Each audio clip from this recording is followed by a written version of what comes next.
আমি আজকে নিয়ে এসেছি কাঁচা পেঁপে ও গোবিন্দভোগ চাল দিয়ে দুর্দান্ত একটি রেসিপি।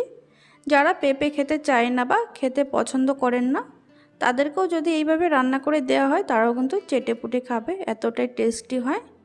এটা যেমন ভাতের সঙ্গেও ভালো লাগে, তেমন রুটি পরোটার সঙ্গে খেতে কিন্তু অপূর্ব লাগে। দেখুন, এখানে আমি অর্ধেকটা কাঁচা পেঁপে খোসাটা ছাড়িয়ে একটা গ্রেটার দিয়ে গ্রেট করে নিচ্ছি। আর পেঁপের খোসাটা কিন্তু একটু বেশি করে ফেলতে হবে, দেখবেন যেন সবুজ অংশটা না থাকে, তাহলে কিন্তু তেতো লাগবে। দেখুন, পেঁপেটা আমি খুব ভালো করে গ্রেট করে নিয়েছি।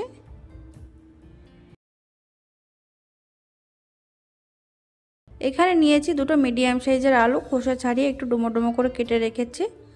আর নিয়েছি এখানে হাফ কাপ গোবিন্দভোগ চাল। গোবিন্দভোগ চালটা আমি খুব ভালো করে ধুয়ে নিচ্ছি। চালটা যদি আগের থেকে ধুয়ে জলটা ঝরিয়ে রাখা হয় তাহলে কিন্তু চালটা একটু হলেও ফুলে ওঠে আর রান্নাটা কিন্তু তাড়াতাড়ি হয়। দেখুন, চালটা ধুয়ে জলটা ঝরিয়ে রেখেছি। এবার রান্নার জন্য কড়াইতে দিয়ে দিচ্ছি 1 টেবিল চামচ সরষের তেল।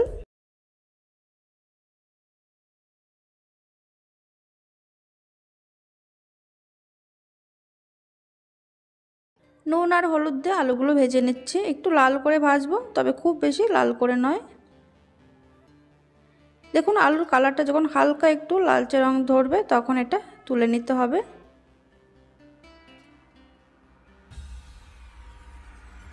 এবার কড়াইতে দিয়ে দিচ্ছি আরও 1 চামচ তেল। ফোড়নে দেবো একটা শুকনো লঙ্কা, একটা তেজপাতা।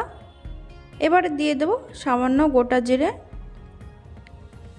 ফোড়নটা 10 থেকে 15 সেকেন্ড একটু নাড়াচাড়া করে নেওয়ার পর এবার এর মধ্যে দিয়ে দিচ্ছি একটা মিডিয়াম সাইজের পেঁয়াজ কুচি।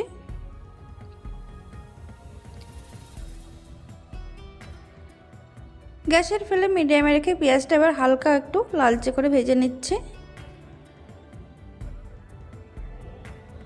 পেঁয়াজের মধ্যে দিয়ে দেবো সামান্য একটু নুন, এতে করে পেঁয়াজটা তাড়াতাড়ি নরম হয়ে যাবে। দেখুন, পেঁয়াজের কালারটা যখন এরকমভাবে চেঞ্জ হয়ে যাবে তখন এর মধ্যে দিয়ে দিতে হবে 1 চামচ আদা রসুন বাটা। এবার আদা রসুন বাটাটা কিছুক্ষণ নাড়াচাড়া করে নেব, যতক্ষণ না এর কাঁচা গন্ধ চলে যাচ্ছে ততক্ষণ পর্যন্ত।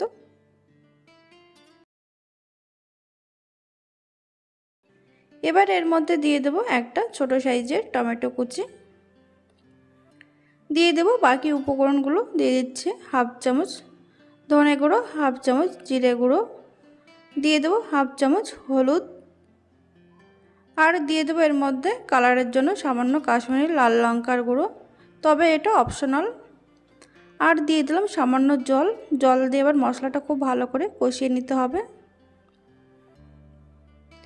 এই রান্নাটা যেমন পেঁয়াজ রসুন দিয়েও খেতে ভালো লাগে, তেমন পেঁয়াজ রসুন ছাড়াও যারা খেতে চান তারা করে দেখবেন, অপূর্ব লাগে খেতে।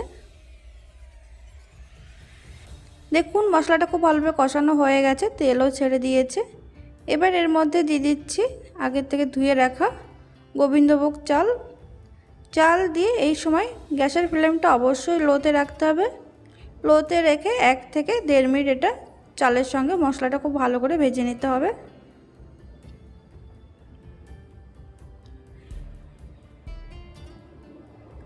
চালটা ভেজে নেওয়ার পর দিয়ে দিচ্ছি ভেজে রাখা আলু।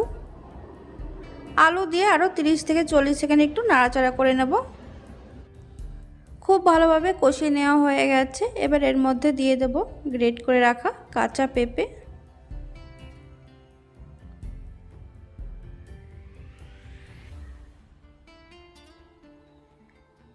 এবার সমস্ত কিছু গ্যাসের ফ্লেম লো টু মিডিয়ামে রেখে আরও 2 মিনিট আমি ভেজে নেব, যাতে পেঁপের একটা কাঁচা গন্ধ সেটা চলে যায়।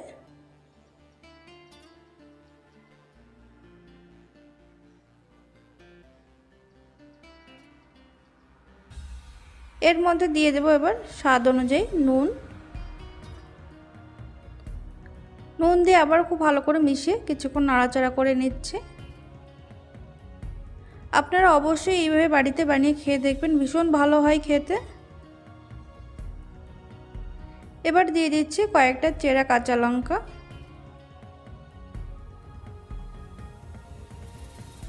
দেখুন, সবজিটা খুব ভালোভাবে ভাজা হয়ে গেছে। এবার এর মধ্যে দিয়ে দেবো আমি হাফ কাপ মতন গরম জল দিয়ে খুব ভালো করে মিশিয়ে নিচ্ছে।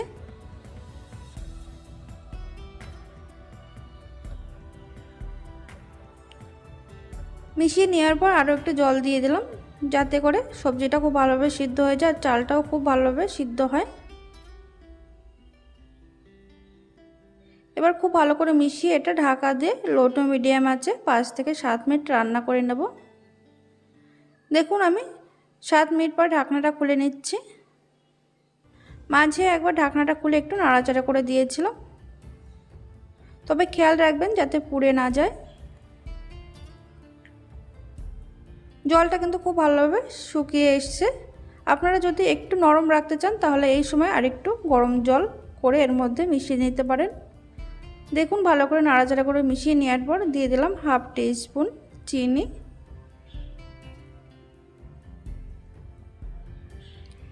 চিনি দিয়ে ভালো করে মিশিয়ে নেওয়ার পর এবার এর মধ্যে দিয়ে দেব সামান্য গরম মশলার গুঁড়ো।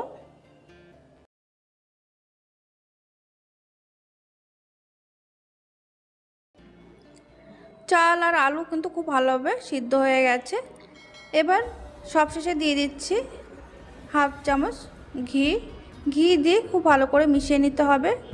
মিশিয়ে নিলেই একদম তৈরি হয়ে যাবে। আপনারা যারা নিরামিষ করতে চান এখানে পেঁয়াজ রসুন ছাড়া করবেন। আর সবশেষে ঘি, গরম মশলার একটু ভাজা মশলার গুঁড়ো দিলে একদম খেতে অপূর্ব লাগে। দেখুন এবার খুব ভালো করে মিশিয়ে নিচ্ছি। সবশেষে আমি 1 চামচ ভাজা মশলার গুঁড়ো দিয়ে দিলাম, যেহেতু আমার ভাজা মশলার গুঁড়োটা তৈরি করা ছিল ঘরে, সেটা দিয়ে খুব ভালো করে মিশিয়ে এবার ঢাকা দিয়ে এটা 2 মিনিট রেখে দেব। 2 মিনিট পর এটা সার্ভ করার জন্য একদম রেডি। তাহলে বন্ধুরা আজকের এই পেঁপের রেসিপি যদি আপনাদের ভালো লেগে থাকে তাহলে লাইক, কমেন্ট, শেয়ার করতে ভুলবেন না। চ্যানেলে নতুন বন্ধু হয়ে থাকলে চ্যানেলটিকে সাবস্ক্রাইব করে পাশে থাকা অল বাটনটি অবশ্যই প্রেস করবেন। ভালো থাকবেন, সুস্থ থাকবেন। দেখা হবে আবার নতুন কোনো রেসিপিতে।